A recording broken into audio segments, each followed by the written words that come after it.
My girlfriend posted, "Why do broke men even try dating?" After I said I couldn't afford her $500 dinner choice, I didn't argue.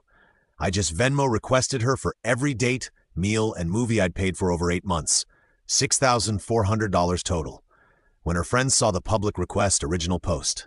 Welcome to Factology. It would be so much appreciated if you would subscribe to my channel and like the video. Now, without further ado, let's go. 26, male, have been dating Madison, 24, for 8 months. Met her through a dating app, hit it off immediately. She worked as a social media consultant, which basically meant she helped small businesses set up Instagram accounts for like $200 a pop. Not knocking the hustle, but important context for later. From day one, I paid for everything. Not because she asked initially, but because I was raised that way and genuinely enjoyed treating her. Coffee dates, dinners, movies, weekend trips, concerts, all on me. She'd do this thing where she'd reach for her purse, then I'd say, "I got it." And she'd smile and say, "You're the best," every single time. I work in IT support, make decent money, about $72 a year, not rich, but comfortable. Could afford to date and save a bit each month. Madison lived with roommates in a nice area, always had designer bags, latest iPhone. I assumed she was doing well with her business. Last Tuesday, she texted me about this new restaurant opening, some celebrity chef place, super exclusive. She'd been posting about wanting to go for weeks. I looked at the menu online. Appetizers started at $60, entree at $150. The tasting menu she wanted, $500 per person, not including drinks. Me, babe, that's a bit out of my budget right now. Maybe we can go somewhere else nice. Seriously, it's just dinner. It's $1,000 for one meal. That's my entire entertainment budget for 2 months. Wow, I didn't realize you were struggling financially. Me? I'm not struggling. I just can't drop $1,000 on dinner randomly. My ex would have made it happen. This is embarrassing. Then radio silence for 3 hours. I'm at work thinking we're having our first real fight over some overpriced food. Then I see it. She posted on her Instagram story, "Why do broke men even try dating?" Like, sir, if you can't afford to treat a woman properly, just stay home and level up first. This is embarrassing. She didn't tag me, but her friends knew who she was dating. The comments started rolling in on her actual post. Period. Know your worth, queen. Men really out here wanting girlfriends on a McDonald's budget. This is why I have a 3-date rule. If he doesn't spend at least $200 on the first date, next I sat at my desk staring at my phone. 8 months. 8 months of paying for everything, never complaining. And this is what she thinks of me. I'm broke because I won't blow $1,000 on dinner. I didn't text her, didn't call. Instead, I opened my banking app and started scrolling through 8 months of statements. Every dinner, every movie, every coffee, every weekend trip. I screenshotted everything. Then I opened my notes app and started calculating. It took me 2 hours. 2 hours of adding up every single thing I'd paid for. The total $6,427. That's when I decided no arguments, no emotional texts, just pure simple accountability. I opened Venmo, set it to public, and sent her a request for $6,427. In the description I wrote 8 months of dates, dinners, movies, and trips. Since I'm too broke to date properly, here's your half of our relationship expenses. Thanks for clarifying my financial situation. Then I went back to work. Update 1. 2 days later, the aftermath was immediate and spectacular. Within 30 minutes, her best friend Qley called me. I didn't answer. Then Brittany, another friend. Then Ashley, then Madison herself, 14 times in a row. I let them all go to voicemail. The texts started flooding in. "Madison, what the hell is wrong with you? Take it down now. This is psychotic behavior. You're really doing this over one dinner. Everyone can see this. Answer your phone." I didn't respond to any of them, but I was watching the Venmo comments roll in. See, when you make a Venmo request public, people can comment. And boy, did they comment. My buddy James, 8 months bro, was funding a whole relationship solo. My coworker Dennis, this man kept receipts. Respect. Random stranger, not the itemized relationship invoice. But then Madison's friends started damage control. "Qley, this is abusive behavior. Making this public is financial abuse." Ashley, small dick energy for real. A real man wouldn't keep track. Brittany, imagine being this petty over your girlfriend wanting nice things. That's when something interesting happened. Other people, strangers, started responding to them. Financial abuse is making someone pay for everything, then calling them broke publicly. So he's supposed to go bankrupt for her Instagram photos. $6,400 in 8 months. That's literally a used car. The request had over 300 likes within 2 hours. Someone screenshotted it and posted it on Twitter. It started going mini viral. Madison showed up at my apartment that evening. I saw her through my Ring doorbell, standing there in the designer coat I'd bought her for her birthday, holding the Michael Kors bag I'd gotten her for our 6-month anniversary. I didn't answer. "Madison, I know you're home. Your car is here." "Hey, Madison, did you come to pay the Venmo request? Open the door. We need to talk about what? How broke I am." I was just venting. "You know, I didn't mean it." "Me? You meant it enough to post it publicly and let your friends trash me." "Madison, down the Venmo request west and we can talk. Pay the request and we can talk." She stood there for another 10 minutes between crying and yelling. My neighbor came out to check what was happening. Madison told her I was being abusive by not letting her in. My neighbor, bless her heart, said, "Honey, he doesn't have to let you in his home. That's not abuse, that's boundaries." Madison left after that. That night, she tried a different approach. She posted a Notes app screenshot on her story. "Since someone wants to be petty and count pennies, here's the truth. I've given this man emotional labor for 8 months. Listened to him complain about work every day, helped him pick outfits, spent my time making him look good in front of his friends, decorated his boring apartment, taught him about wine, elevated his whole life. But sure, let's talk about dinner money. Some of y'all really don't understand that a woman's presence is the prize. The audacity to request money from me, like I'm some random person and not someone who upgraded his entire existence. This is why I'm done dating broke and cheap men." I screenshotted that too. Then I did something petty. I'll admit it. I posted my own story, just one photo, a screenshot of her LinkedIn, where she listed her income as entrepreneur, social media consultant with her actual business website. The website that showed she'd had exactly 3 clients in the past year. The math wasn't hard to do.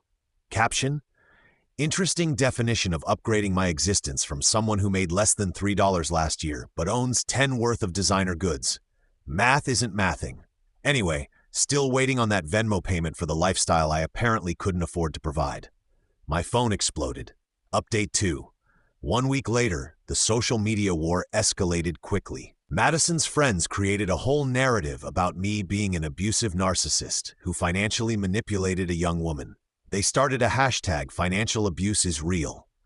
I mostly stayed quiet, but the receipts spoke for themselves. My friends, God bless them, started pulling their own receipts. James posted a screenshot of Madison's story from 2 months ago, where she was bragging about never having to pay for anything, because I'm just that girl. Dennis found her TikTok, where she literally had a video titled "How to Get Him to Pay for Everything Without Asking," with tips like always forget your wallet and mention something you want and wait if he doesn't offer to buy it. He's not the one. But here's where it gets interesting. Madison's roommate, Taylor, reached out to me privately. "Taylor, hey, I know we don't really know each other, but I thought you should know some things. Madison hasn't paid her rent in 2 months. She owes me and our other roommate like $3,200 total. She keeps saying her business is about to take off. Now I see where her money was actually coming from. I'm sorry this happened to you." Wait, she hasn't paid rent? Nope, but she somehow afforded a $2 bag last month. We were about to have to kick her out. She's been using your money to keep up appearances while screwing over everyone else. I asked Taylor if she'd be willing to go on record. She said, "Absolutely." Meanwhile, Madison's damage control continued. She went on her friend's podcast. Yes, her friend had a podcast with 12 listeners to tell her side. Some highlights. I was controlling because I kept track of everything. The Venmo request was financial violence. She never asked for anything I offered. Her social media post was taken out of context. She was traumatized by my public humiliation. The podcast had maybe 100 downloads initially, but someone shared it on Reddit and it blew up for all the wrong reasons. The comments were brutal, so she's mad he kept receipts after she publicly called him broke. Financial violence girl, you mean accountability? She never asked, but also posted a tutorial on making men pay for everything. Then came the nuclear option for Madison. She contacted my employer. I got called into HR on a Wednesday morning. My stomach dropped. But plot twist, the HR manager, Patricia, was actually laughing. Patricia, so we received a complaint about you engaging in harassment and financial abuse on social media. I'm required to investigate, but I've seen the posts. Is this seriously about a Venmo request for shared expenses? I showed her everything. The original Broke Men post, the receipts, the messages, all of it. Patricia, this is the most ridiculous complaint I've ever seen. You're fine, but maybe keep the drama off work hours. Fair enough. But Madison wasn't done. She threatened legal action. She actually had someone she claimed was a lawyer send me a cease and desist letter via email. It demanded I remove the Venmo request and pay her $5,000 for emotional distress and defamation. I forwarded it to my cousin, who's an actual lawyer. He laughed for 5 solid minutes on the phone. This isn't even on legal letterhead. It's a Gmail address. This is her friend pretending to be a lawyer. Also, truth is an absolute defense against defamation and emotional distress. She started this publicly. Keep everything documented, so I posted the cease and desist on my story with the caption, "Now I'm getting fake legal threats via Gmail." The entitlement is truly endless. Still waiting on that Venmo payment, though. The fake lawyer email account was deleted within hours. Update 3, 2 weeks later. Final. The conclusion came from an unexpected place. Madison's ex-boyfriend reached out to me. Let's call him Marcus. Turns out he'd been watching this whole thing unfold with great interest. Marcus, bro, I've been waiting 2 years for someone else to see through her BS. Can we talk? We met for beers. Marcus came with receipts, literal printed receipts. Turns out Madison had done this exact same thing to him. He'd funded her entire lifestyle for a year and a half. When he finally said no to something, a $5 vacation, she publicly branded him as financially abusive and tried to ruin his reputation. Marcus, I have screenshots of her admitting she uses men for money. She literally has a group chat called Securing the Bag where they share tips on finding guys to pay for everything. You're kidding.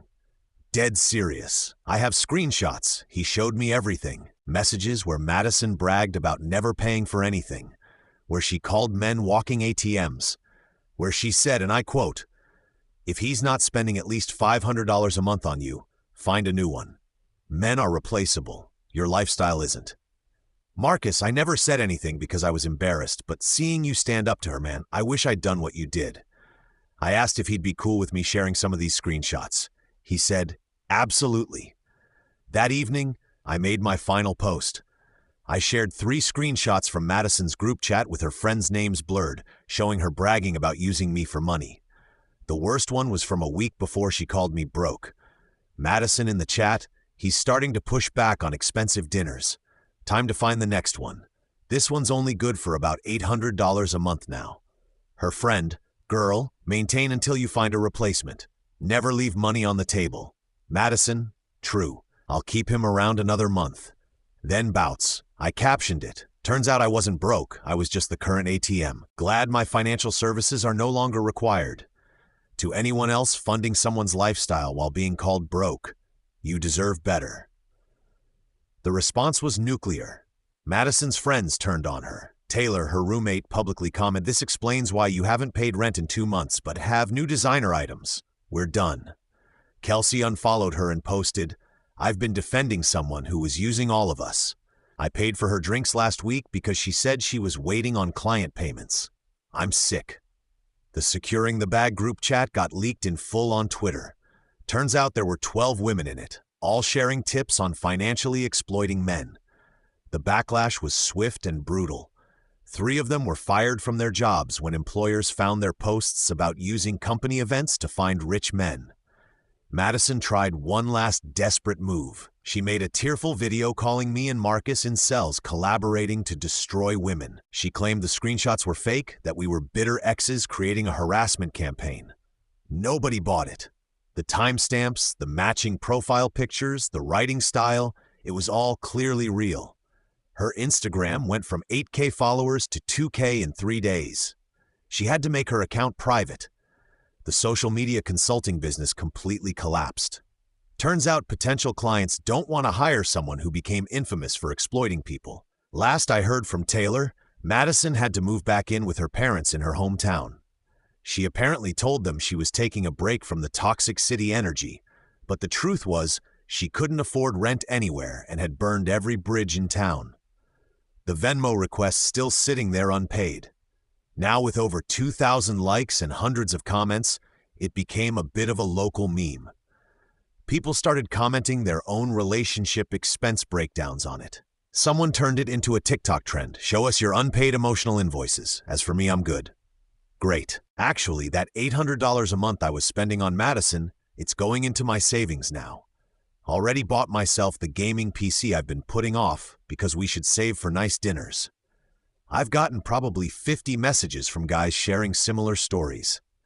Created a little support group chat called Recovering ATMs, where we share our stories and red flags to watch for.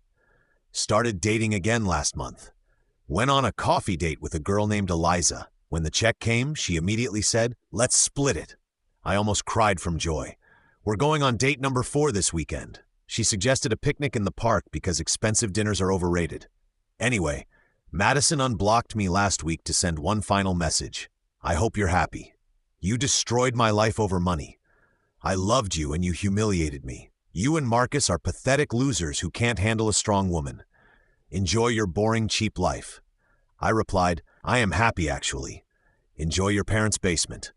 P.S. The Venmo request is still active if you want to settle up. She blocked me again. The best part? My mom called me after seeing everything. Yes, my mom follows me on Instagram. Her response, good for you, honey.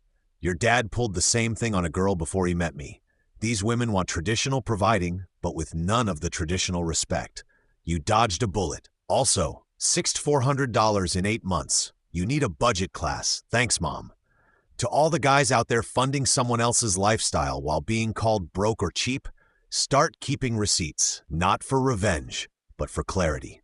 When someone shows you who they are, believe them. And when they publicly humiliate you for having boundaries, well, public accountability works both ways. The Venmo request is still up, by the way. $6,027. I'm keeping it there forever as a monument to audacity. It's my favorite notification. Your request to Madison for $6,427 is still pending. Good luck out there, kings. Watch your wallets. Trust but verify, and never, ever let someone make you feel bad for having financial boundaries.